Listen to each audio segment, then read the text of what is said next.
శ్రీ మహావిష్ణువు కథ భాగం 2 మధుకైటభ రాక్షసుల కథ తెలుగు వాయిస్ ఓవర్ స్క్రిప్ట్. సృష్టి ప్రారంభమైన కొంతకాలం తరువాత క్షీరసాగరంలో శ్రీ మహావిష్ణువు యోగనిద్రలో విశ్రాంతి తీసుకుంటూ ఉన్నాడు. ఆ సమయంలో మహావిష్ణువు చెవుల నుండి ఇద్దరు భయంకరమైన రాక్షసులు జన్మించారు. వారి పేర్లు మధు మరియు కైటభ. వారు అపారమైన బలంతో పెరిగారు.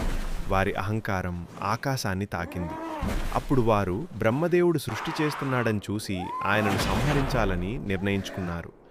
భయపడిన బ్రహ్మదేవుడు వెంటనే ప్రార్థించాడు, ఓ జగన్నాథ, ఓ శ్రీ మహావిష్ణువా, సృష్టిని రక్షించండి. బ్రహ్మదేవుని ప్రార్థన విని శ్రీ మహావిష్ణువు యోగనిద్ర నుండి మేల్కొన్నాడు. ఆ తర్వాత ప్రారంభమైంది భయంకరమైన యుద్ధం. మహావిష్ణువు మరియు మధుకైటభుల మధ్య యుద్ధం 5000 సంవత్సరాలు కొనసాగిందని పురాణాలు చెబుతున్నాయి. చివరికి మహావిష్ణువు తన మాయతో రాక్షసులను మోహింపజేశాడు.